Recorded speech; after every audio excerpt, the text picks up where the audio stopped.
Hey guys, welcome back to my channel আই তবে সহচরী। আজকে তোমাদের সাথে একটা ইউনিক টাইপের চিকেন রেসিপি শেয়ার করব। আজকের এই ইউনিক রেসিপিটা কিন্তু আমি বানাচ্ছি না, বানাচ্ছে আমার বর। ইউনিক কথাটা কেন বলছি তোমাদের জানতে ইচ্ছা করছে না? আরে বাবা দাঁড়াও দাঁড়াও, কথায় আছে সবুরে মোয়া ফলে।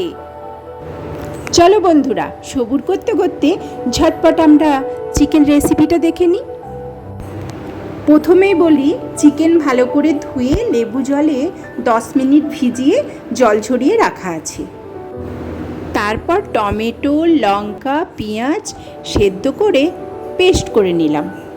তারপর আদা রসুন তো মাস্ট। চিকেনের পরিমাণ ছিল কিন্তু 1 কেজি, আর তার সাথে 150 গ্রাম ফ্যাটানো দই। এরপরে আমরা চিকেন রান্না করতে গেলে নর্মালি যেসব মশলাগুলো ব্যবহার করি, যেমন পরিমাণ মতো নুন, ঝাল, ধনে জিরে গুঁড়ো, মিট মশলা, হলুদ, অল্প পরিমাণে একটু মিষ্টি। চিকেনের সুন্দর কালার আনতে কিন্তু কাশ্মীরি লঙ্কা গুঁড়ো একটুও ভুললে চলবে না। এরপর এই সমস্ত সরঞ্জাম দিয়ে সুন্দর করে ম্যারিনেট করে চাপা দিয়ে রেখে দাও 40 মিনিটের মতো। এবার তোমরা বলো দেখি আমি কি মিস করলাম? হ্যাঁ বন্ধুরা, ঠিক ধরেছ, তেল। আরে টুইস্ট তো এটাই, তেল ছাড়া দই চিকেন ভাপা। চলো দেখি বন্ধুরা 40 মিনিট পরে কি হয়। ও বাবা, এদিকে চিকেন ম্যারিনেট হতে হতে বড়মশাইকে দেখছি কিছু মশলা রোস্ট করতেই ব্যস্ত। দেখা যাক কি কি মশলা আছে। গোটা জিরে, গোটা ধনে, গোলমরিচ, এলাচ, দারচিনি, শুকনো লঙ্কা, লবঙ্গ আর মৌরি। এবার এই ভাজা মশলা ঠান্ডা করে নিয়ে গুঁড়ো করে নেব।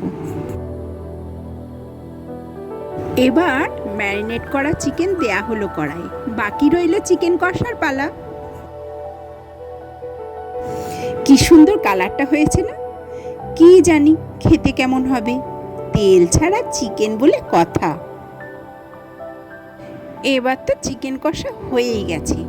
এবার দেখছি বড়মশাই ভাজা মশলা দিয়েই দিল। আহা, কি সেন্টই না বেরিয়েছে। টেস্ট করে দেখলাম দারুণ খেতে হয়েছে। আমি ভাবতেই পারিনি যে তেল ছাড়া এত সুন্দর চিকেন রান্না হবে। থ্যাংক ইউ বড়মশাই। তাহলে আজকের মতো তোমাদের সবাইকে টাটা, দেখা হচ্ছে নেক্সট ভিডিওতে।